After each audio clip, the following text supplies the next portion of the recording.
Y fue un poco difícil ocupar esa silla. Hubieron usurpadores el poder.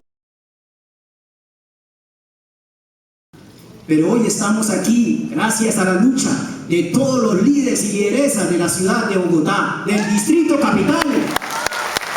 Estamos aquí presentes para exigir una paz verdadera en Colombia y que no nos sigan asesinando a nuestros familiares, masacrándolos.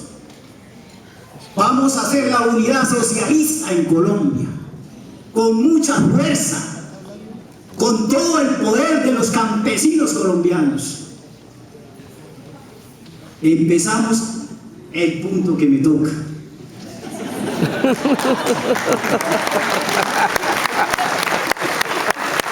Las garantías a la movilización social, referenciado la paz como asunto público, es construido por los diferentes procesos y sin ningún tipo de estigmatización a quienes defienden los derechos a la paz.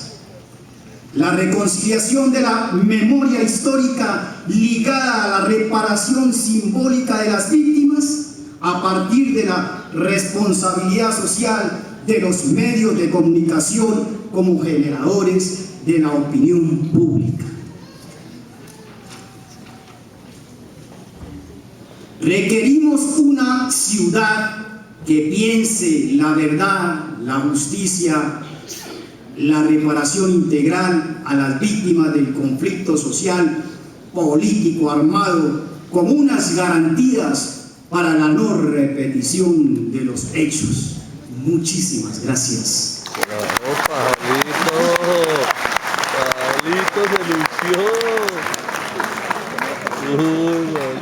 El reconocimiento al derecho a lo que